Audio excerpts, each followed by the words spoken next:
there, so I decided to pull out my power washer and just remove the grime off of my teak bench.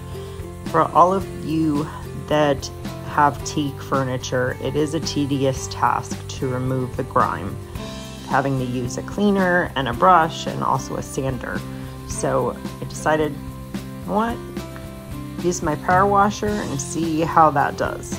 And as you can see, it's doing a pretty good job. So I just wanted to share that with you. I just have to put an oil on it, but I figured I'd kind of show this process and show that it actually gets the grime off. So I hope that you got something out of this video, and I hope that you're having a wonderful week. Take care.